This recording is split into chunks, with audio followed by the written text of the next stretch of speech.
इस audio clip में हम बात करने जा रहे हैं यूनिट 5 के chapter number 15 digestion and absorption के बारे में, जिसमें हम हेडिंग 16.2 डाइजेशन ऑफ फूड को सिंपल सरल आसान भाषा में सीखेंगे, समझेंगे, रट्टा मारेंगे। चलिए शुरू करते हैं। सबसे पहले हम बात करने जा रहे हैं हेडिंग 16.2 डाइजेशन ऑफ फूड के बारे में। Digestion of food.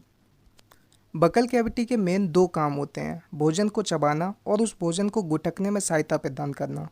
सिलाइबा की मदद से टीथ एंड टंग भोजन को अच्छी तरह से चबाते हैं, मिक्सअप करते हैं। सिलाइबा का म्यूकस ल्यूब्रिकेशन प्रदान करता है और चबाए हुए भोजन के टुकड़ों को एक साथ जोड़ता है, जिसे बोलस कहते हैं। बोलस सलॉइंग या डीग्लूटेशन के द्वारा पहले फेरिंग्स और फिर ईसोफेगस में जाता है। बोलस मस्कुलर कॉन्ट्रैक्शन की सक्सीसिंग वेब्स के द्वारा ईसोफेगस से नीचे खिसकता है, जिसे पेरिस्टालिसिस कहते हैं। गैस्ट्रो ईसोफेगल स्पिंचर भोजन को स्टमक में जाने से कंट्रोल करता है। ओरल कैविटी में जो सलाइवा सीक्रेट होता है, उस सलाइवा में electrolyte, sodium potassium chloride and HCO3 negative and enzyme जैसे सिलाइवरी अमाइलेज एंड लाइसोजाइम होते हैं। डाइजेशन के केमिकल प्रोसेस की शुरुआत ओरल कैविटी में प्रेजेंट सिलाइवरी अमाइलेज के हाइड्रोलिटिक एक्शन से होती है। सिलाइवरी अमाइलेज एक कार्बोहाइड्रेट को तोड़ने वाला एंजाइम है।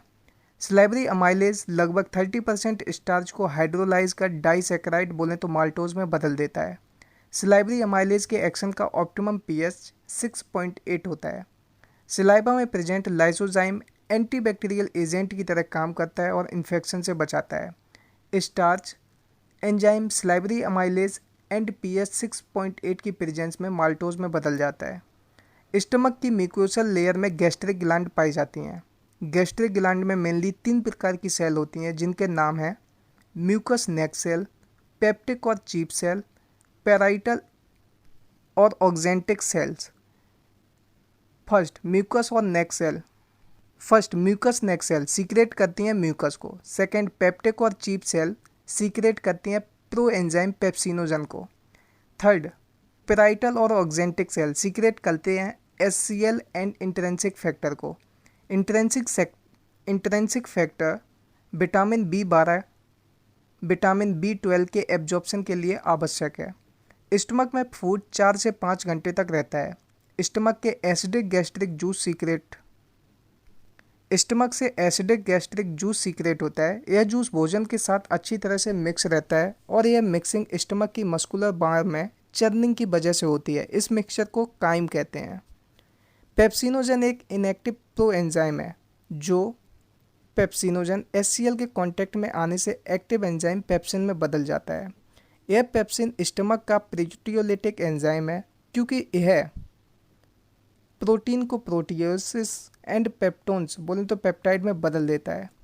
गैस्ट्रिक जूस में पाए जाने वाले म्यूकस एंड बाइकार्बोनेट का मेन फंक्शन लुब्रिकेशन प्रदान करना एंड हाईली कॉन्सेंट्रेटेड HCl द्वारा म्यूकोसल एपिथेलियम के एक्सोकोरिएशन बोले तो जलने से बचाते हैं।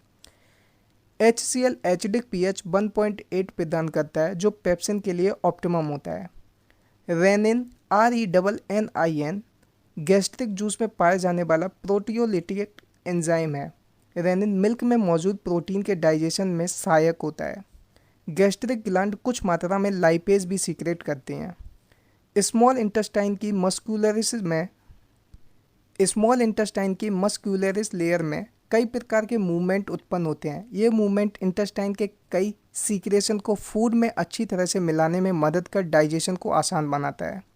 Bile juice, pancreatic juice and intestinal juice small intestine में रिलीज होते हैं। Pancreatic juice and bile juice hepatopancreatic duct के द्वारा रिलीज होते हैं। पेनक्रिएटिक जूस में मेनली 6 टाइप के एंजाइम इनएक्टिव रूप में पाए जाते हैं, जो इस प्रकार हैं: trypsinogen, chymotrypsinogen, procarboxy peptidases, amylases, lipases and nucleases.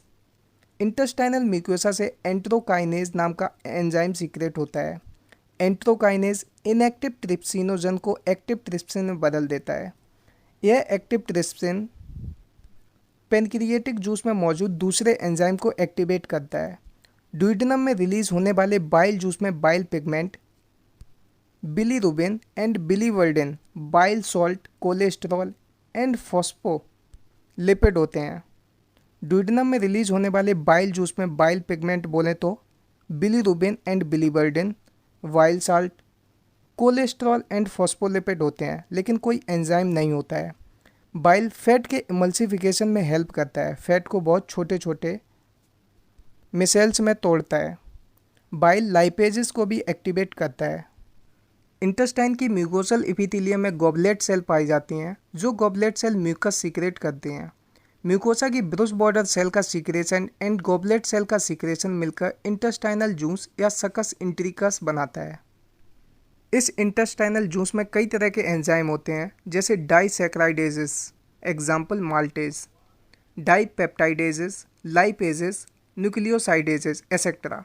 Mucus and pancreas से उत्पन्न बाइकार्बोनेट के साथ मिलकर इंटेस्टाइनल म्यूकोसा को एसिड से बचाता है एंड एंजाइम की एक्टिविटी के लिए एल्कलाइन पीएच 7.8 भी प्रदान करता है। सब म्यूकोसल ग्लैंड, ब्रूनर्स ग्लैंड भी इसी काम में मदद करती हैं।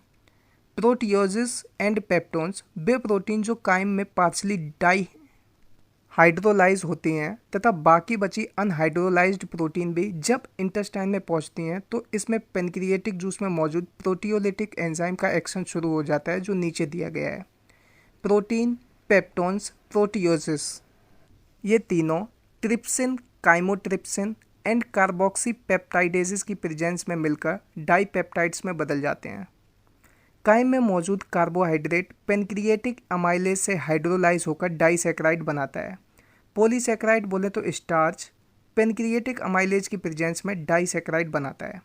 लाइपेज फैट को बाइल की मदद से तोड़कर डाई एंड मोनोग्लिसराइड बनाते हैं। फैट लाइपेज की प्रेजेंस में पहले डाइग्लिसराइड बनाता है, फिर ये मोनोग्लिसराइड बनाता है।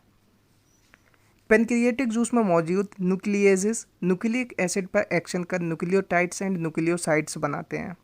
न्यूक्लिक एसिड में जब हम न्यूक्लिएजेस डालते हैं तो पहले न्यूक्लियोटाइड बनता है, फिर न्यूक्लियोसाइड्स बनते हैं।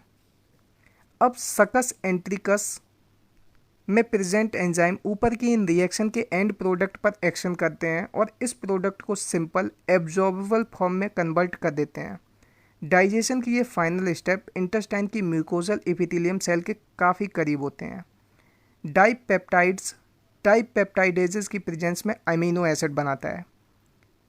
माल्टेज की प्रेजेंस में ग्लूकोज प्लस ग्लूकोज बनाता है। लैक्टेज की प्रेजेंस में ग्लूकोज प्लस गिलैक्टोज बनाता है। सुक्रेज की प्रेजेंस में ग्लूकोज प्लस फ्रक्टोज बनाता है।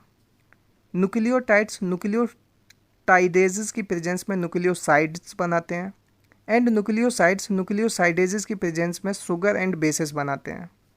डाई एंड मोनोग्लिसराइड्स लाइपेजेस की प्रेजेंस में फैटी एसिड एंड ग्लिसरॉल बनाते हैं।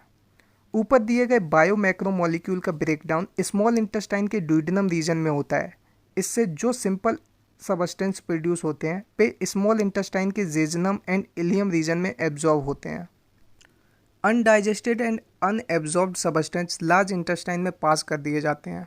लार्ज इंटेस्टाइन में कोई खास डाइजेस्टिव एक्टिविटी नहीं होती। लार्ज इंटेस्टाइन के फंक्शन इस प्रकार हैं।